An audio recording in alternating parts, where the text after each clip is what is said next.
what if we brew a big batch of this beer and see if we can sell it? And that's how basically the business part of it started.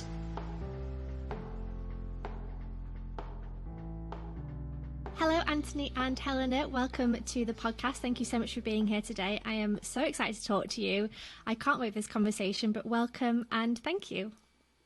Thank you for having us. Yes, thanks. Thanks for having us and inviting us onto your podcast.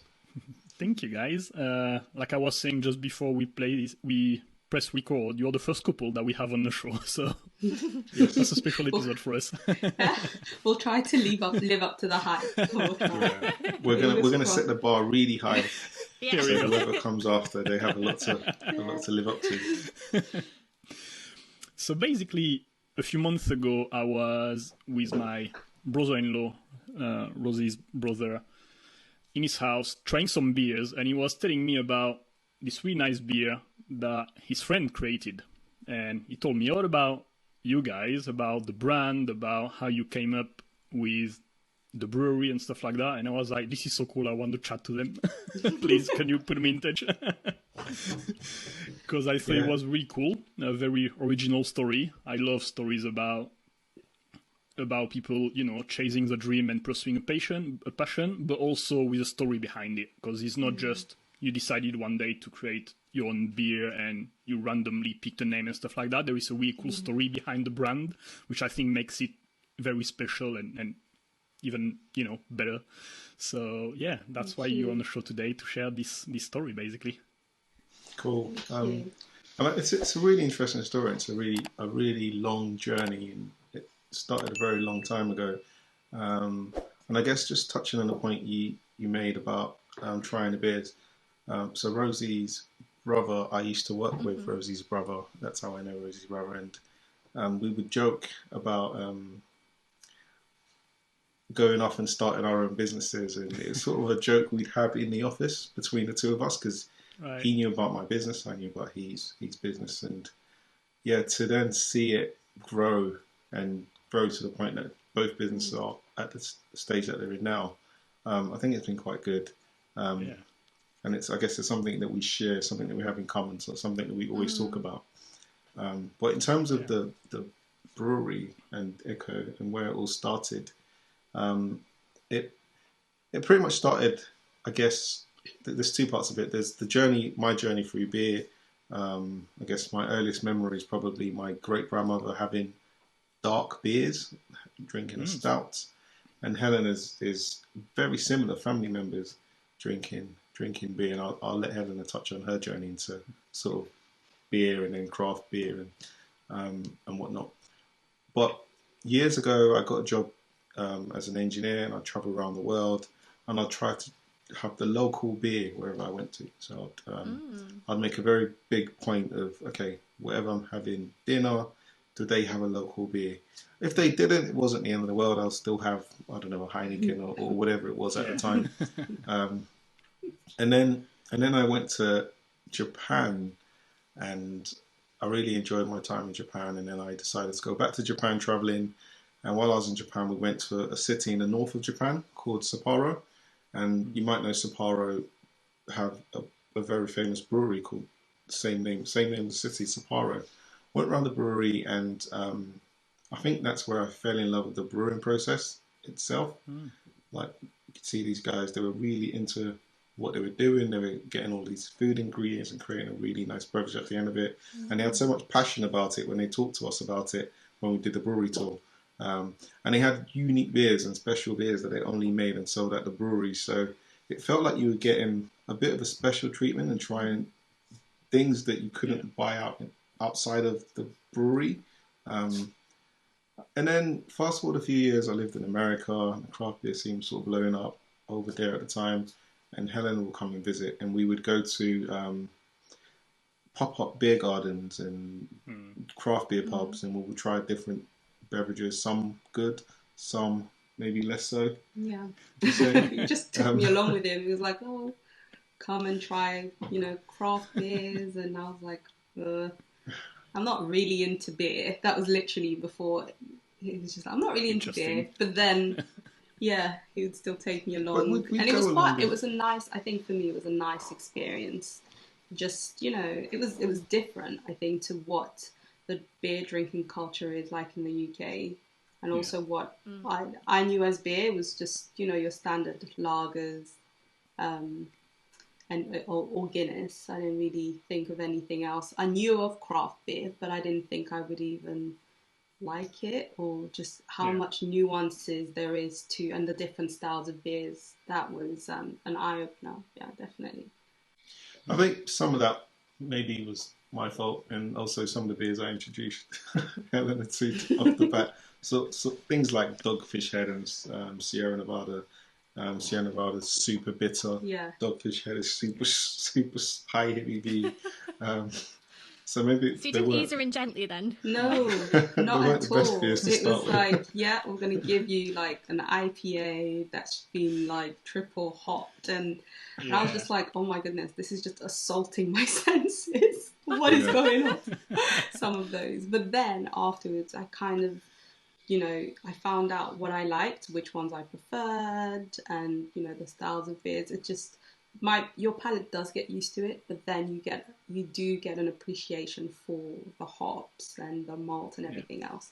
So that's how, I guess, that's how the journey, the interest in both of us in craft beer, finding that interest in craft beer. But like you said, even from like a very young age, to be honest with you, I think similar to him, I think it's a thing where African women drink a lot of beer. They actually, when you think about beer drinking, a lot of the time African women will drink beer more than wine even, especially for me anyways. When I grew up, I saw a lot of my moms and my aunties, and so we were obviously talking about the background, and we were saying Eko is the name of what is now known as the city of Lagos in Nigeria. So Anthony's Nigerian, but I'm actually Congolese, and in Congo, like a lot of the women drink beer. Like they love their beers. So that's what I was used to seeing. I think even now, if you look, there's a huge shift going on in the craft beer scene where, you know, we can see that women are really trying to stand up for themselves. And, you know, the fact that we drink beer too, but actually it's a thing that's always happened. And that a lot of, I don't know why mainstream thinks that women don't drink beer, or that it's not a woman, a feminine drink. But to me, that was, I think, earliest memories of beers was actually the women in my family drinking as opposed to the men. And I guess it depends on the culture, I would say, and it definitely and the local thing. Like, if I share like my personal experience, clearly,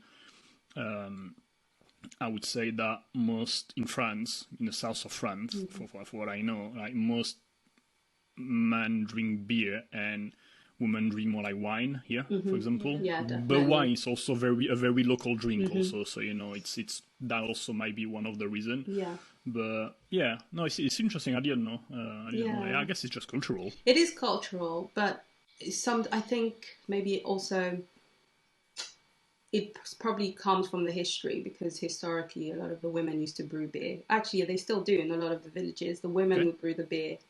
Then, so I think some of that's been passed on, but I don't know if the history's been diluted, or there's a lot of people are like, oh yeah, we do this, but it's normal to them, right? And I think in modern times, I don't even think they realize it. It's just part of it. I think they will have, like, they'll tell you, I'll have like a shandy, a beer with obviously some lemonade, and it's just, but they'll be like, oh no, I'm not a beer drinker really, and it's like you've literally just had a beer, you just mixed it. So yeah, it's I don't know where it comes from, but yeah, it's interesting.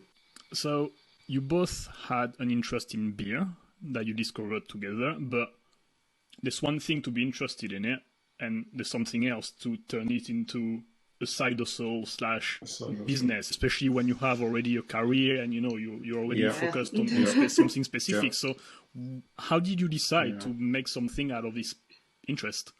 So I think what happened was, so after I came back from America, I started doing a bit of home brewing, and Helena was part of that process. She bought me a book, So I started doing some said you were homebrewing. interested, and I was like, oh, that sounds fun. Yeah, there you go. Nice Christmas present. I'll be like, yeah, there you go.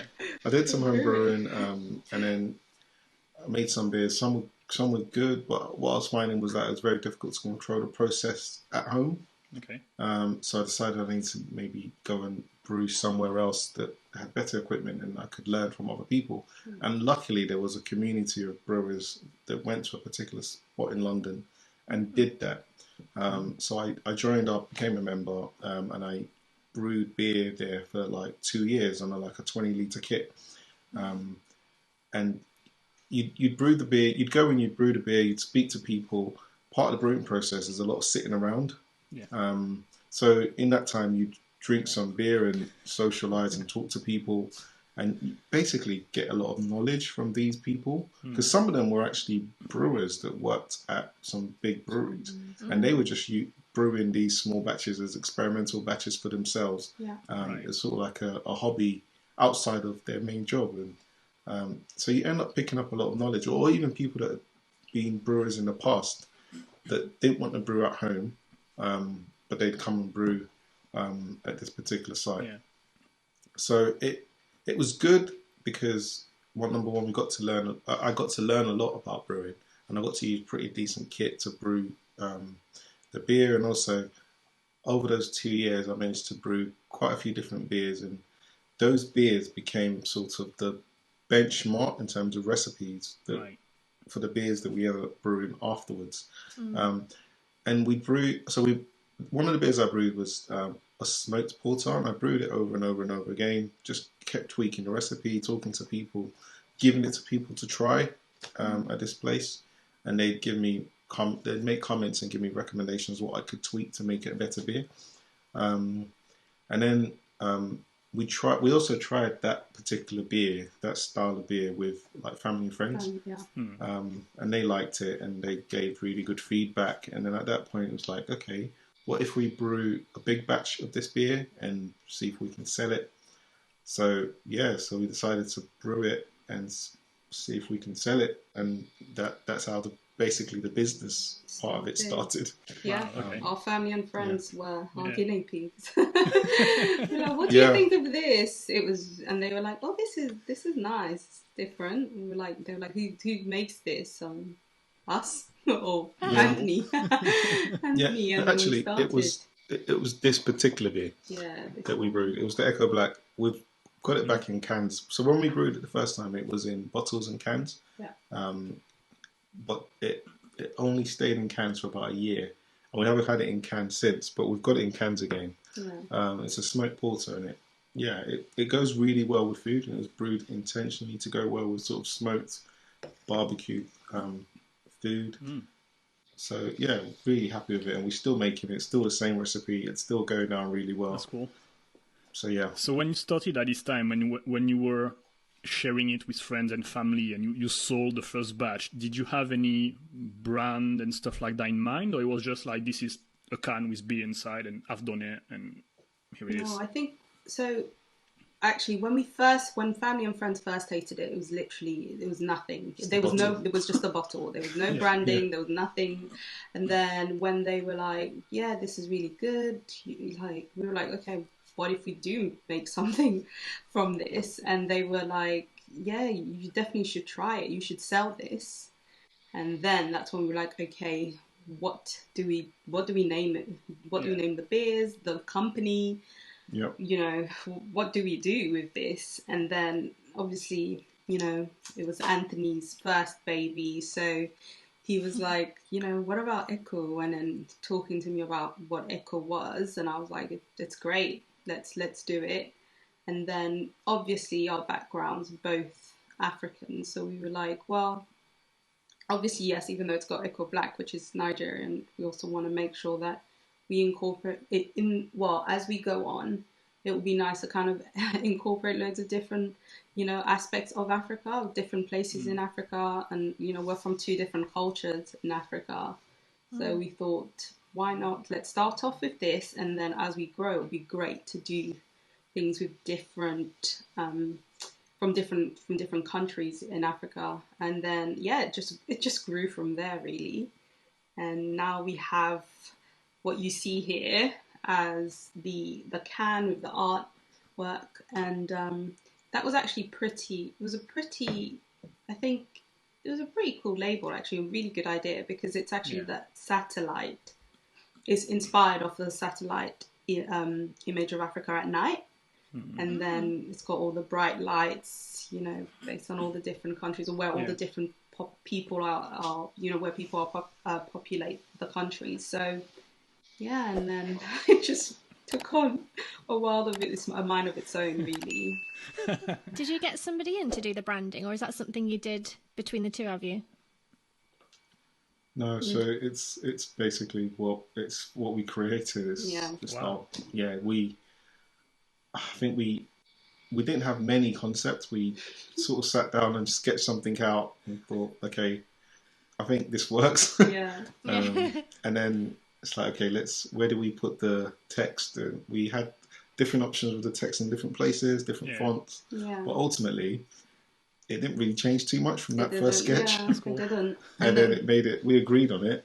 Yeah. And then it made it onto the labels. It made it onto the label. Obviously, we worked with a graphics designer to have it, you know, in 3D and everything else. And he kind of helped with how the lines were a bit more, you know, lighter and softer. And but yeah, other than that, it's literally just ours. I think we still have the piece of paper. We still have the piece of paper. I sketched it out on literally. I think I used a blue pen. You used a pen. Sketched it out with a blue pen. Took a picture of it on my phone and sent it. Off. And said, recreate this. And it's quite strongly, I think, in terms of the design and the label, it's quite strongly, I think, African. And so there was not hesitation, but you do have to think, it's like, hope people don't feel like we're not alienating anyone, but it's just us giving our brand, and we hope that people, you know, not just buy into it, but understand what we're trying to do. And they have, and everybody really, most people, I think everyone actually, no one's come and say, I hate this.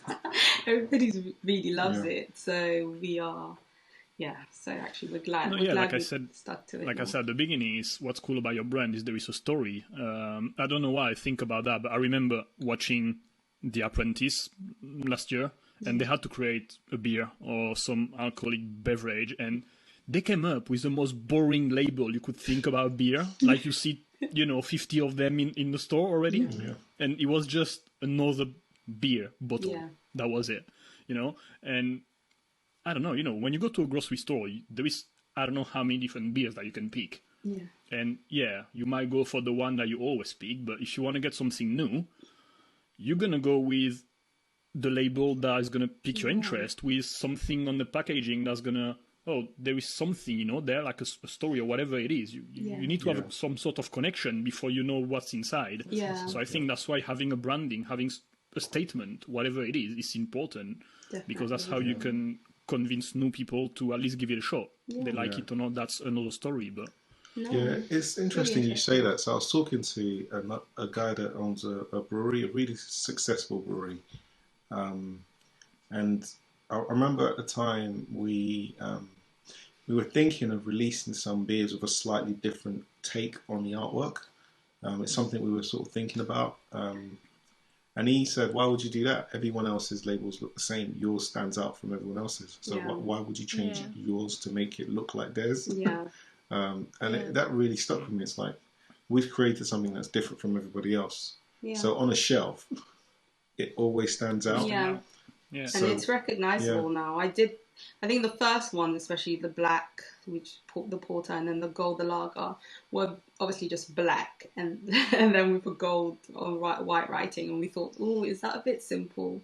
Especially because craft beers, we know out there, they love all the colourful colours, and they have a lot of great and wonderful designs. So we did think, but actually, because everybody else was so colourful, and these were our first beers, and we came with these literally monochrome, and then just like the gold and black, it actually stood out a lot. It stood out more because everybody else was like, "What is this?" Everybody else's. And it's something it was in the back of our minds, but it's not something we didn't really put too much effort into creating. I mean, we didn't want to be like everyone else, but at the same time, I guess we just created something that we wanted, and then it stood out. So yeah, that's the best way to it do worked it. out. I think so, definitely. Yeah. You've got to do something that you enjoy and hope, and then let people come to you with and buy into it. Otherwise, you're not doing it because you like it or for the love of it. I think this and also otherwise you won't last anyway, because you're doing something for the people, not for yourself, and eventually it's just going to become a job, and you'll be just meh.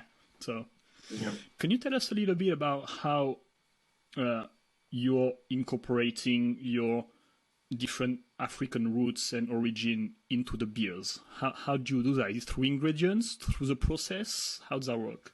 A little bit of both. So like I think Anthony said at the beginning, so with this first beer, we intentionally made it to be low bitterness.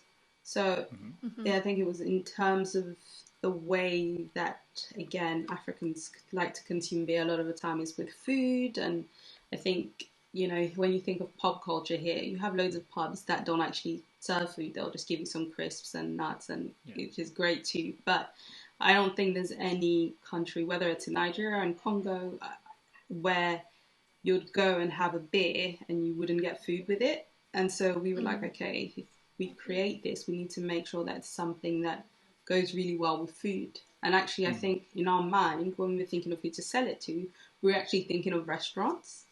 And so, so I think with this beer, it doesn't have any particular ingredients, although we did use some malts that give you chocolatey aromas, which, as you know, cocoa is one of Africa's biggest exports. So, those were all the concepts that were going through our head, but predominantly we were like, okay, and also historically, African beers were made without hops, and so they weren't, bitter. So that was how, in terms of how we brewed it, I guess, the technique. And then as we evolved and did the different beers and grew, we then started to become more experimental with the ingredients. So the other subsequent beers that we brewed, was the Gold, Lava, and then the IPA that you had, the Napa, had something called coconut palm sugar in. And that was inspired by a drink called palm wine, which is, again, very, very popular across Africa, in Congo and in Nigeria, but even places like Ghana and everywhere else, they drink it as it's a celebratory drink, so to speak. You have it at parties, at weddings, even to celebrate someone's passing. It's very well known, but we couldn't put the palm wine into the beer.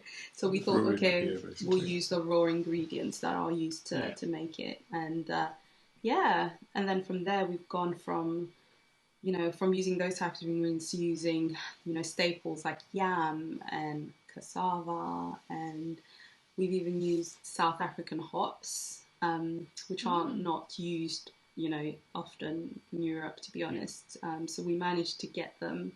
As you know, a lot of the hops that I use are European, American, New Zealand hops.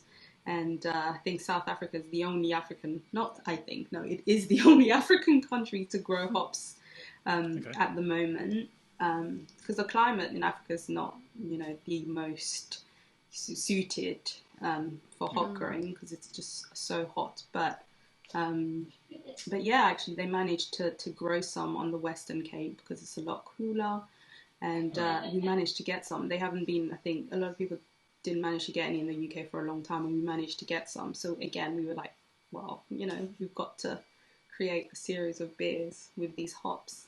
So yeah, it's been a little bit of both, a bit of, the ingredients and the technique, definitely. It's so cool to hear about this, because I don't know anything about beer. Like, I didn't know you could get different hops from different places, or like different, I don't know, just had no idea. Do you remember your first sale? And also, do you remember how you felt when you had your first sale? Because that must have been a bit of a holy shit moment. Oh my gosh, it really was.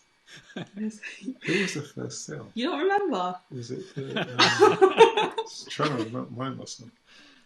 It's the market. It was the supermarket. Yeah. It was the mini market. The mini market. Mini market, Yeah, a local mini market. Yeah, that's actually quite an interesting story. Because we actually met him at the craft beer festival. So we went to a craft beer festival, and this was around the time where I was home brewing and hadn't quite taken a step to brewing bigger batches yet. And we went to this craft beer festival together, and we were trying lots of different beers. And this guy was at the craft beer festival, and he had a bottle shop at the craft beer festival. So he was selling cans and bottles of beer. And I can't remember what we bought from him, but we got talking to him. Beer. And we bought beer. Obviously beer, but I can't remember which one. Other stuff, yeah. So we got talking to him, and then I said to him, one day I'll create my own craft beer company. And when I do, I'll come and see you. And he laughed it off, and we just kind of forgot about it. We left. And then when we had the first batch, I thought, I'm going to go back there.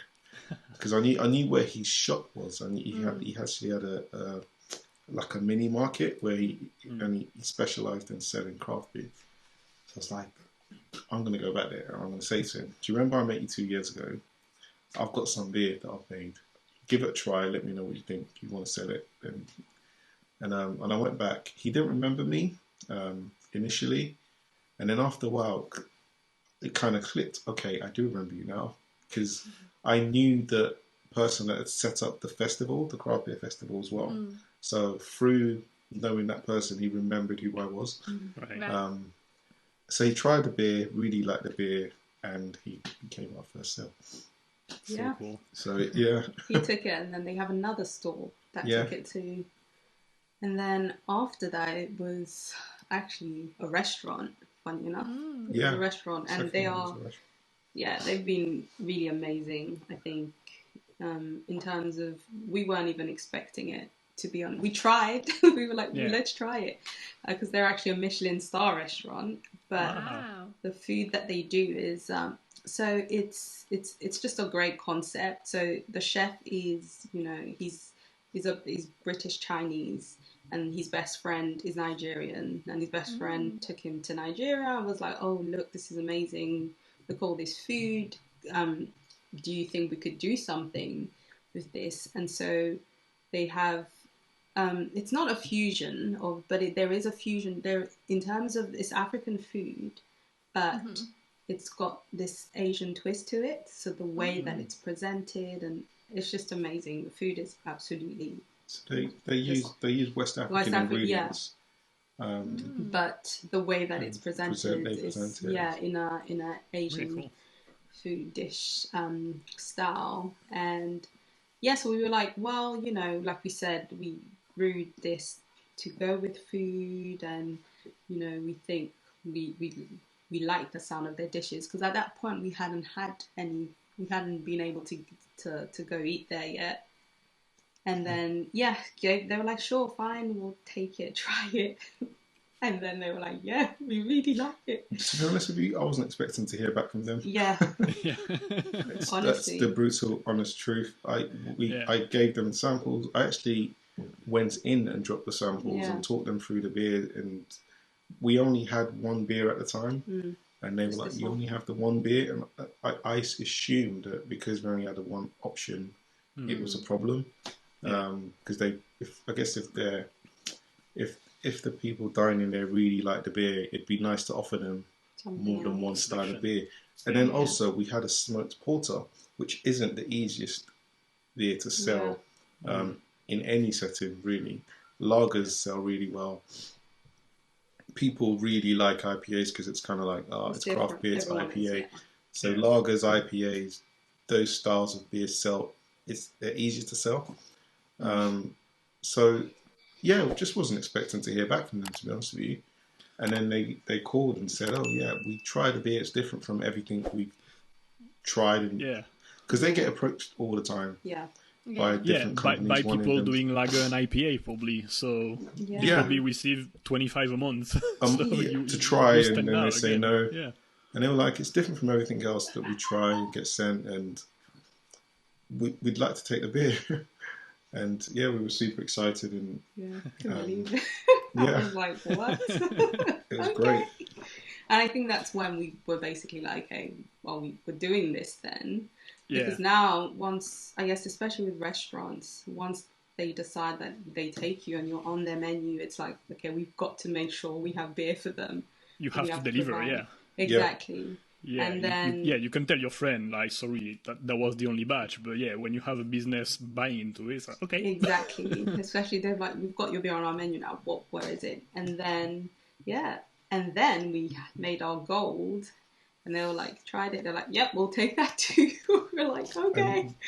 Interestingly, I think it's crazy. They have taken every single beer that we've made so far. They've taken every single beer. I think they've taken beers off to have our beer. Yeah. But, so it's been mind-blowing, to be honest. Really cool. And so that's... How does that work? Do they order like a certain amount per month and then you just keep delivering every month? Is it like a monthly contract, I guess? So they have an ordering process. There's a system they order through. So once they get through the stock, they just order more to make sure that they never have a period where they don't have any beer. Yeah. And then we just fulfill based on the ordering system. Yeah. So I'm very curious because, okay, you have an interest in beer. Okay, I'm going to make my own beer for myself and for friends. And then you find a place where you can brew some beers, but suddenly you have people buying it. Yeah, there's so many jobs, like within the business. Like you need to obviously have a good product, otherwise you're not going to sell it. You have to nail the branding, which you did amazingly. But then there is production. Like when you have someone, okay, I need 10 cases.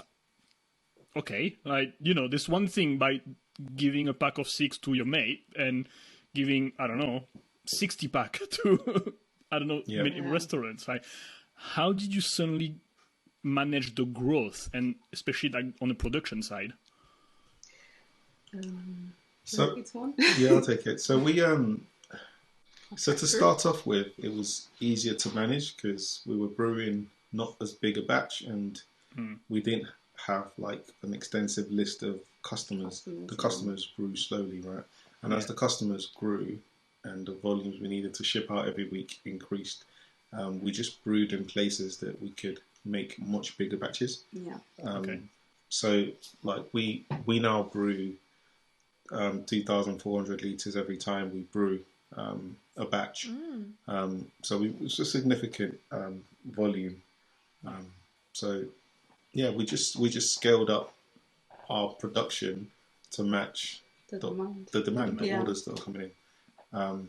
And it's the first time we brewed that volume, it was a bit scary because we never brewed anything near that sort of volume. What if we can't sell it? Yeah, we were brewing 800 litres at a time, and then you scale it up to 2,400, and then you need to brew 2,400 more often because you now have different styles of beers. Yeah. I think we have like 7 or 8 beers now. Yeah. So it's a bit nerve-wracking. Okay, we're brewing all of this beer and we have to sell all of this beer. But yeah, the demand has kept up. So I think it's, I guess, testament to the fact that we made a good product. Yeah. So. Yeah. So yeah, and did you have any also like background in entrepreneurship, in running this kind of operation, or you just figure out?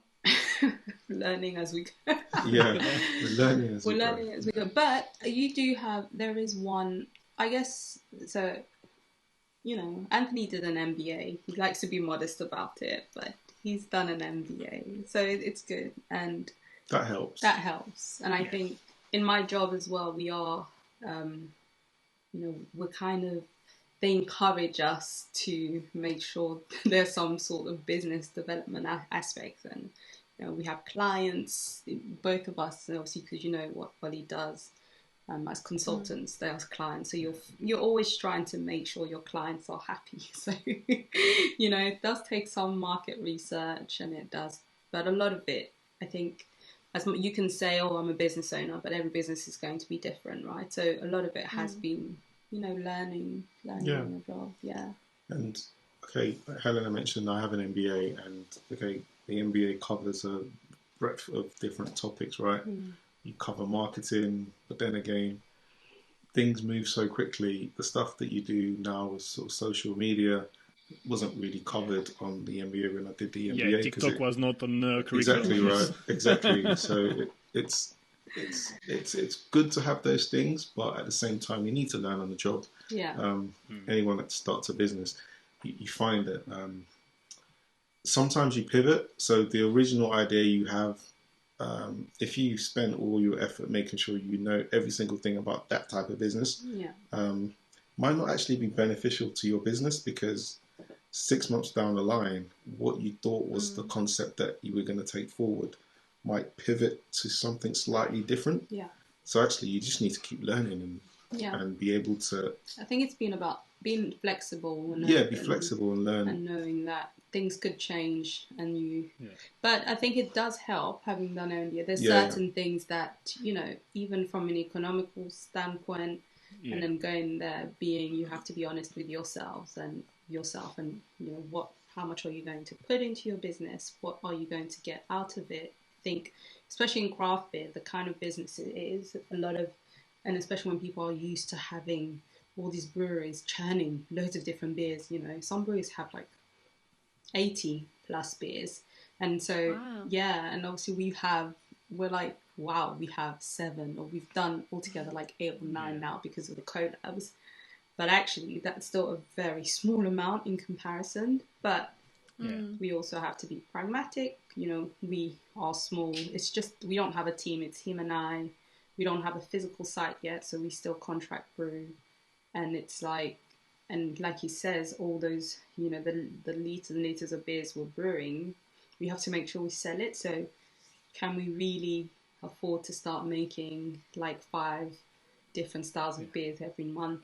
Probably not. So there's other kind of things that, I think that have helped us, our backgrounds have helped us with. But a lot of it is about being flexible and open and knowing that things, I don't want to say can go wrong, but, they might not always go the way that you want them to. Yeah. How did COVID impacted the business? Lots. I can't figure out. Because I can't figure out if people drank more beers and ordered more online, or I'm not sure which way. I do think COVID helped us. Actually, it kind of kick-started that online process, because I don't think we would have had an online shop as early as we did, because we basically we started in. So we set up the company in 2018. I think when we were asking our guinea pigs to try the beers, and they were like, "Oh, you should sell them, like our beloved friends and family." And then we thought maybe we should set up the company whilst we were trying to brew, but then we released the first beer in 2019, and we only had that one beer, the black, for the smoked porter, for a year. And then 2020 we released the lager, like at the beginning of 2020 in Jan, and then COVID hit. And we were like, oh my gosh, we've just brewed all these beers. The restaurants who are basically our customers, no pubs, no bars, have shut. And we were like, what are we going to do? So it was quite scary. We were like, what's happening? So then, basically pivoted, online shop, adapted. So we probably wouldn't have had it as early as we did. Could we have, you'll never know, right? Could we have done, we had so many plans for that year. So we don't know. The online bottle shop was something we had in mind, but just not then. Not then, and it was finding time to do it, so we were prioritising other things. But what COVID did was, it meant those other things we were prioritising were all on hold. So we had to do the online shop in order to sell all of this beer that we just brewed. And maybe it was a good thing that we just brewed all of this beer, because it put us under a bit of pressure to set up the shop and get the beer sold. So I think COVID, it wasn't, I don't think there are any real positive stories you tell about COVID, but in a way it forced us to do something in terms of pivoting, which then meant we had an online shop and an online presence.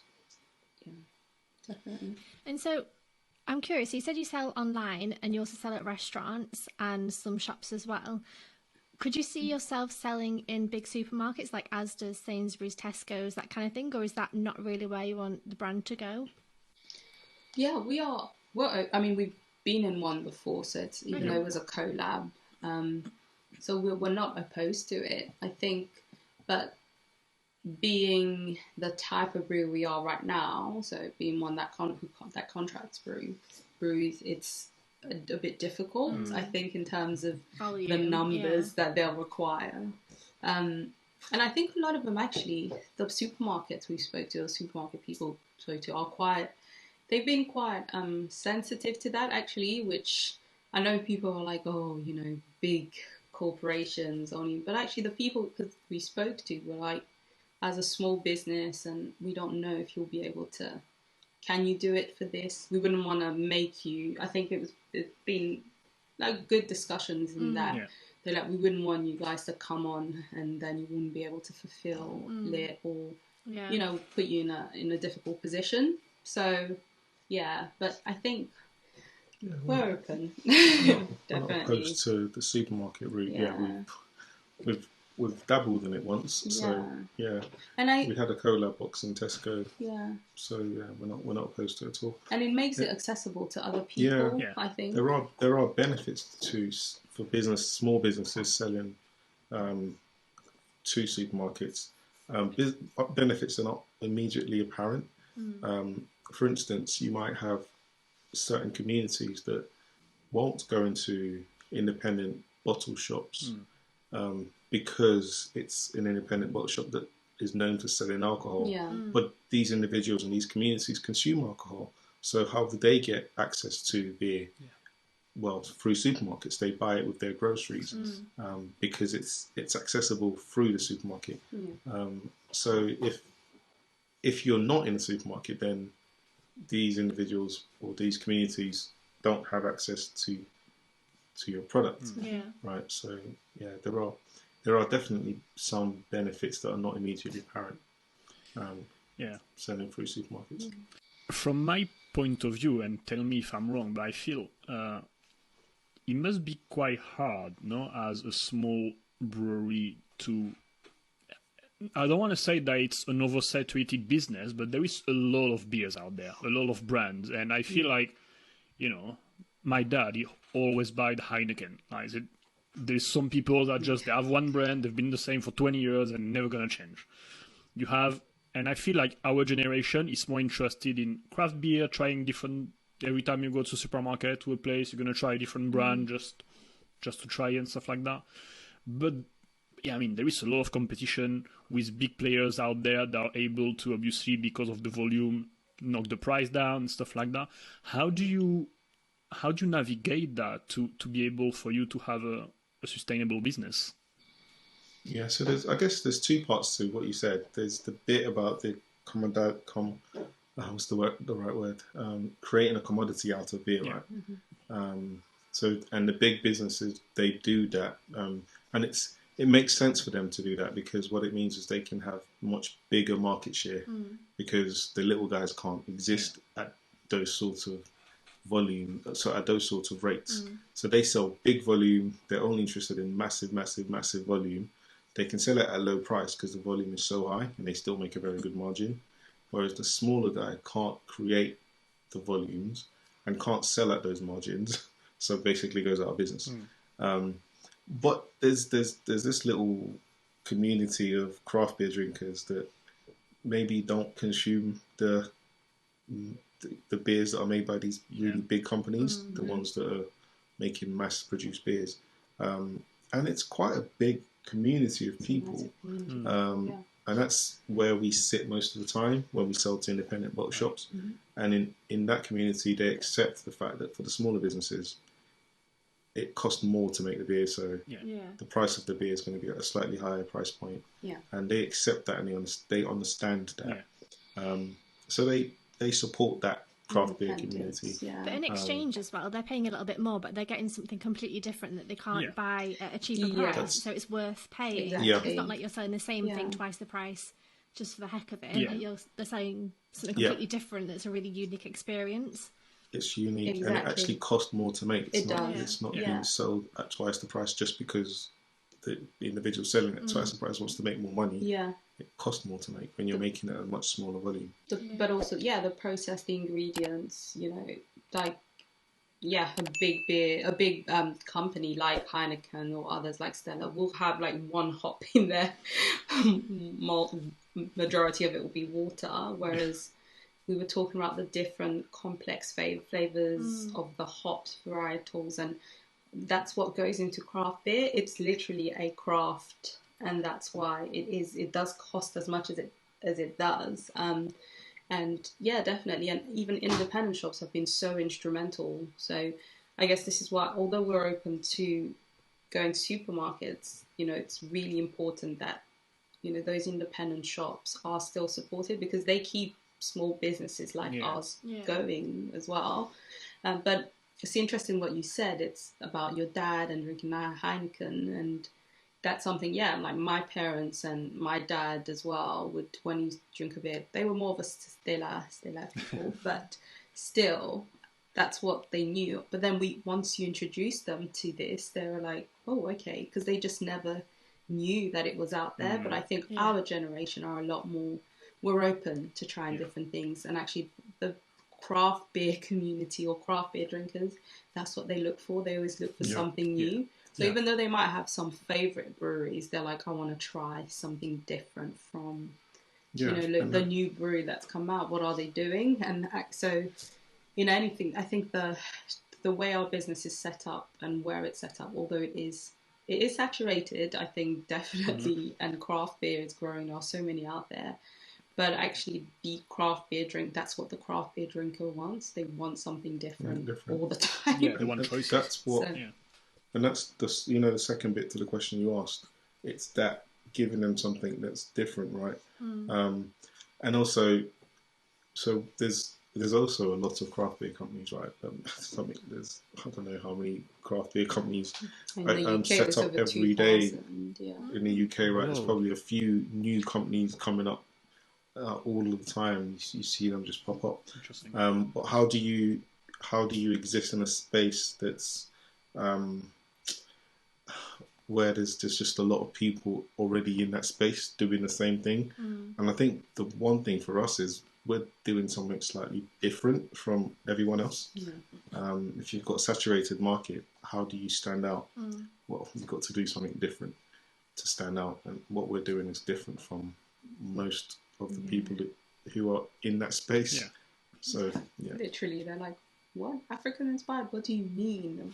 And then they're like, oh, this is different. But that's the in thing. a good way. We live in a we world look different. where We do look different from everyone else in the craft beer scene, to be honest. But also, like, we live in a world where it's all about getting people's attention, right? That's the key, on social media and everything. And your brand, looks different, like we said before. There is a story behind it, which I think is awesome. And the taste is different, like you said. You didn't go in the restaurant with another lager. You went with another product, and they remembered you just because of that, probably. Out of when they had the reviewing the 30 people that showed up, like, they remembered you because you were different. And I think that's how also you can live longer in the business, I guess. But how do you? Like, you both have a full-time job at the moment, like we were saying before recording. You have a full-time job, your parents, and you have Eko Brewery. So you have 3 jobs at the moment. And how do you navigate it? How are you doing that? We don't sleep. I think there's something wrong with both of us. I think we don't there's sleep something at definitely all. wrong with us. No, you're laughing, but we don't. We talk about it all the time, but definitely there's something wrong. Something not right. Gosh, overachievers. I don't know. Not even over. I don't know. I genuinely. I know a lot of people say, "How do you do it?" I don't know. I don't know how we do it. So the weird thing is, it's super difficult, and it's really hard, Sigh. and it's really challenging, and it puts a lot of pressure on us. But would I change it? No. Would you change it? Well, I would like to have like a weekend once in a while. Have a team of people help. No, I wouldn't change it. What I would ask for is for us to have, a physical site and finally be able to grow this the way it needs to grow. We're on that path to getting that site, and touch wood, everything will happen, and we'll get the site. But actually, the pain that we're going through, I think part of that is just because we have a passion for it. So it's not easy, but we carry on doing it, even though it's not easy and it's actually really difficult. So I think that's just, once you have a passion for something and you kind of set your mind to doing this thing, and also if you're doing it for the right reasons, even though it's super difficult, you just keep going. Well, that's the thing, is that because you've got the passion and because it's hard but you're still doing it, you're gonna kind of outrun the people that start it as a business and then because they find out it's really hard they give up. Whereas if you're doing it because you actually love it and you can see, you know, long term, you're gonna do well because you can see the vision for it. Before a lot of people would give up because it's too hard otherwise. And it's ours, like it's another baby, let's say. It's another it's literally it's our family's, it's a family business, really. We're a family, and sometimes we think about being able to pass this on to our kids, and we're like, this would be amazing if you know we're still here 20, 30 years on as Eko and our girls take it on. Or, you know, it's when I think about that, I'm like, I wanted to succeed and have longevity because of that. So, but because it's literally it's us, it's part of us. I think so. Definitely. So what is for you the next step in terms of growing the business to have your own like place to brew the beer, and maybe, you know, also like go full time on it and leaving your job? Like how do you make that happen? I mean, we selling never more leave beers, our jobs. Oh my gosh, we Can't love say our that jobs. Like we love them. I do. I love my job. I do. I genuinely do enjoy my day job. I think there's something like, no, the next step would literally be to be able to have our own physical side, because at the moment, as it's great, we're brewing beers, we're selling to others, but you know, we want people to come to us, be able to that's the next natural step in the type of business that we have being able to sell directly. So many people say they want to come to us, and they went, it will make such a huge difference. So whichever way that happens, it does more than that though. So when you have your own physical site, let's say we have a tap room or bar attached to it, you can then people that come in can then start to get a sense of what type of business you are. They can, you know, you walk into a space, a bar, you can generally tell if the staff are happy. You get a sense of the ambience of the place, like the music, the lighting, the mood. you have a feel for the culture within that business from just walking into a space that's being created by that business. So people can then start to see more of what it is that's behind this beer and the business, the culture that comes with it. Whether it's music, food, whatever they come and enjoy in the space. So, we just want to do more, and we desperately need a space to be able to do that. To be able to, and to grow. We do need it to be able to. And to grow as well. In order to grow, I think we definitely need to get our own space. We're at that point now where it's imperative. You just mentioned about having like your own space with food, and I was just thinking that would be so cool because you created the beer that goes with food. It'd be so good to be able to like hire a chef and have, okay, we want this food to go with this beer and this food to go with this beer, and like you decide the food that's going with it rather than hand it to a different restaurant 100%. And them to decide. That's definitely something. I can see it. We have. That's definitely something that we've talked about, actually. So it's like you're in our brain, Rosie. You're there. But it's definitely something we've talked about, and being able to do that would be absolutely amazing. I think the perfect place would be somewhere where, of course, have our beer, but to have the food to go with it would just be amazing. 100%. We'll have to make sure you guys come down on the opening night. Oh yeah. That'd be amazing. I'll come down.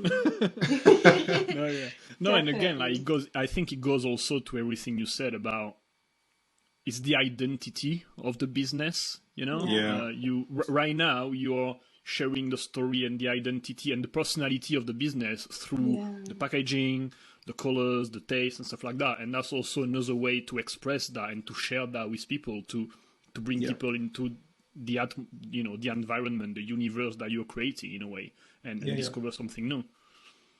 Yeah, exactly. Yeah, that's really cool. I love what you said before, about I don't know how we're doing it. You're crazy about it, but it's just because you love what you do. It's as simple as that, right? I think, you would not be doing it. You would not go through sleepless night and no weekend if it was just something that you kind of enjoy doing.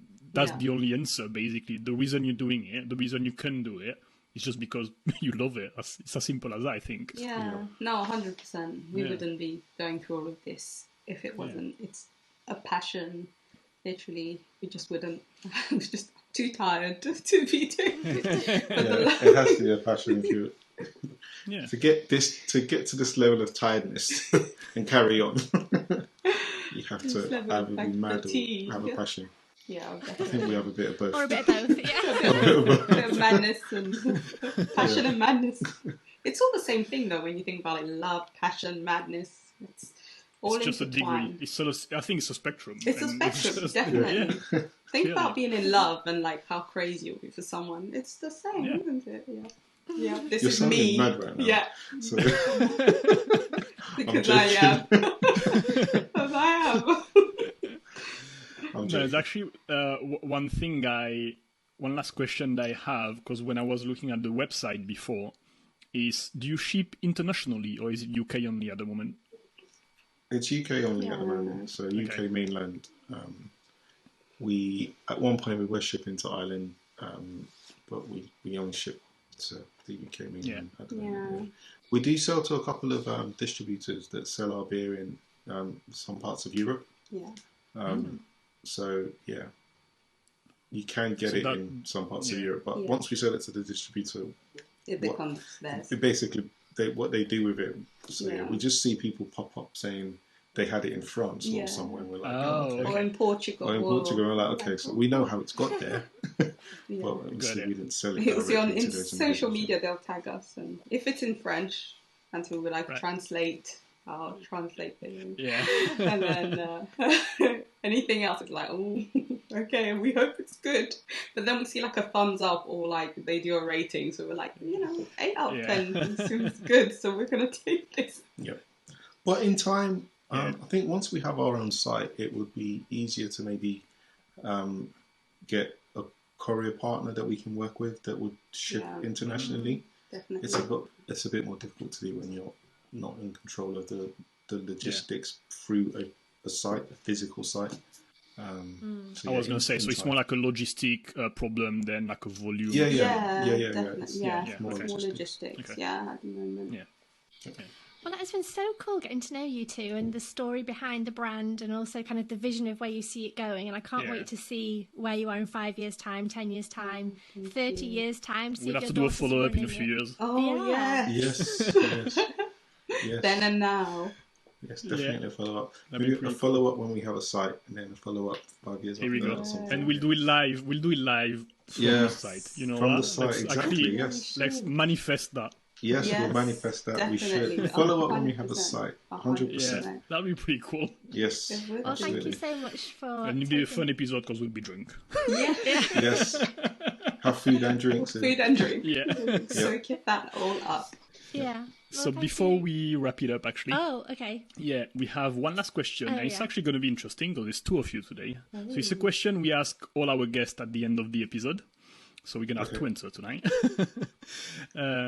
So if you could have a conversation with anybody, dead or alive, famous or not, it doesn't matter, anybody ever, who you think is like the most interesting person for you in your eyes, who would you pick and why?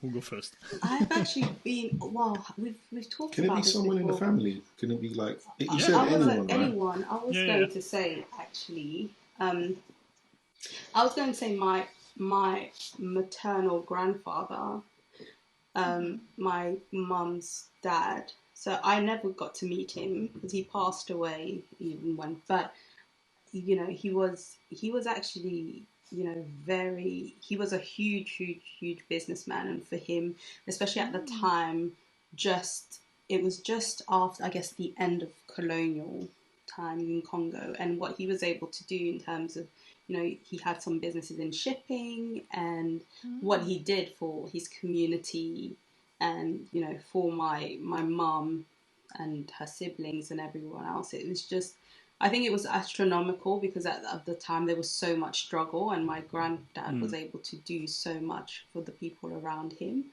that it would have been great to meet him, I think. Yeah. So that's who I picked, actually. I thought about that. It would have been nice to have met him. Yeah. That's so similar to me, because mine's always my mum's dad. I never got to meet. He died before I was born, and I always think that would be the person that I would choose. So I relate to you with that one. Yeah, thanks.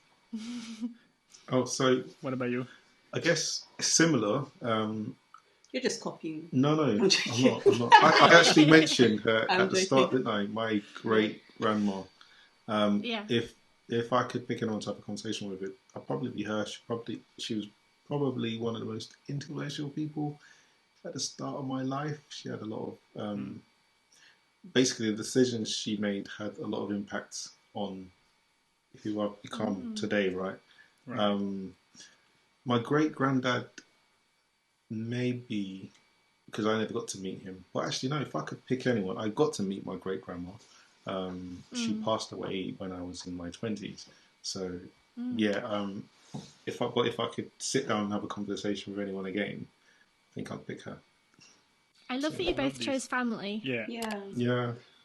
Honestly, it's weird, because I know people want to speak to famous people, but I'm like, yeah, that would be great. But I feel like if you do meet them, there are probably loads of things I wouldn't ask someone who's really, like, having a meaningful conversation. But I will have, like, there's so many things I want to ask my granddad. And being able to tell them about your life and things that you've done. Yeah. And there's love. Love is going to be wrapped up in that. So I think, exactly. So I'm not. No, for sure. Yeah. But I think everyone has their reasons, but that's why I think definitely.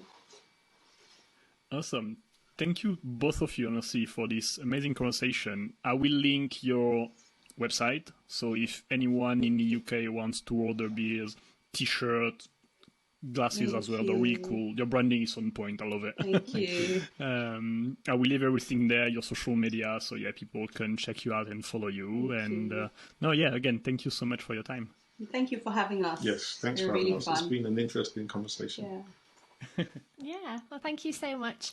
And for everybody watching and listening on YouTube and on the podcast, thank you so much for tuning in today. We'll be back next Wednesday with a brand new episode. So we'll see you then. Bye. Bye. Thank you. Bye.